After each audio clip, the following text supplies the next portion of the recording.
ആദ്യം തന്നെ എല്ലാവർക്കും ഈദ് ആശംസകൾ. പിന്നെ പല പ്രോഗ്രാംകാരുടെയും പ്രത്യേകിച്ച് 6ാം സെമസ്റ്റർ വിദ്യാർത്ഥികളുടെ പല പ്രോഗ്രാംകാരുടെയും പരീക്ഷകൾ കഴിഞ്ഞുകൊണ്ടിരിക്കുന്ന ഈ അവസ്ഥയിൽ പല വിദ്യാർത്ഥികൾ നമ്മുടെ കമൻറ്റ് ബോക്സിൽ ചോദിച്ചിരുന്നു ഞങ്ങളുടെ റിസൾട്ടുകൾ പെട്ടെന്ന് വരുമോ എന്ന്. ചോദിക്കാൻ കാരണം ബാർകോഡ് സിസ്റ്റം ആയതുകൊണ്ട് പെട്ടെന്ന് തന്നെ റിസൾട്ടുകൾ വരാറുണ്ട്. അതുകൊണ്ടാണ് പല വിദ്യാർത്ഥികളും ചോദിച്ചതെന്ന് മനസ്സിലായി. ഓർക്കുക, 6ാം സെമസ്റ്റർ പരീക്ഷകൾ തുടങ്ങിയത് ഏപ്രിൽ 1 മുതലാണ്. അതിനുശേഷമുള്ള ചില ദിവസങ്ങളിൽ പല ഉദ്യോഗസ്ഥർക്കും നിങ്ങളുടെ പല ടീച്ചേഴ്സിനും ഇലക്ഷൻ ഡ്യൂട്ടിയുടെ ക്ലാസ്സുകളൊക്കെ ഉണ്ടായിരുന്നു. അതിനുശേഷം ഏപ്രിൽ 26-ാം തീയതിയാണ് കേരളത്തിലെ ലോക്സഭാ തെരഞ്ഞെടുപ്പ് നടക്കാൻ പോകുന്നത്. സോ അതുമായി റിലേറ്റ് ചെയ്യുന്ന കുറേ കാര്യങ്ങൾ ഉള്ളതുകൊണ്ടും നിങ്ങളുടെ പരീക്ഷയുടെ വാല്യുവേഷൻ ക്യാമ്പ് വെച്ചിരിക്കുന്നത് ഏപ്രിൽ മാസം 29 മുതലാണ്.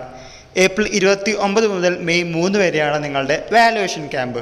അതിനുശേഷമുള്ള മെയ് 2ാമത്തെ വീക്ക്, സെക്കൻഡ് വീക്കിൽ നിങ്ങളുടെ റിസൾട്ട് വരുമെന്ന് തന്നെയാണ് ഇപ്പോഴും അറിയാൻ സാധിക്കുന്നത്. ബാർകോഡ് സിസ്റ്റം അല്ലേ, പരീക്ഷകൾ പെട്ടെന്ന് കഴിഞ്ഞതല്ലേ, ബാക്കിയുള്ള പല പരീക്ഷകളുടെ റിസൾട്ടുകൾ പെട്ടെന്ന് വന്നു, എന്നാൽ 6ാം സെമസ്റ്റർ മാത്രം എന്തുകൊണ്ട് നീണ്ടു പോകുന്നു എന്നതിനുള്ള ഉത്തരമാണ് നമ്മൾ പറയുന്നത്. ഇലക്ഷൻ ഡ്യൂട്ടിയും ബാക്കിയുള്ള കാര്യങ്ങളും ഏപ്രിൽ 29 മുതലാണ് നിങ്ങളുടെ പരീക്ഷകളുടെ വാല്യുവേഷൻ ക്യാമ്പ് തുടങ്ങുന്നതും. മെയ് സെക്കൻഡ് വീക്കിൽ നിങ്ങളുടെ റിസൾട്ടുകൾ പ്രതീക്ഷിക്കാം. ഇതുമായി റിലേറ്റ് ചെയ്യുന്ന പുതിയ അപ്ഡേറ്റുകൾ കിട്ടുന്നവർക്ക് നിങ്ങളുടെ മുമ്പിൽ ഷെയർ ചെയ്യുന്നതാണ്. എല്ലാവർക്കും ഒരിക്കൽ കൂടി നന്ദി, നമസ്കാരം.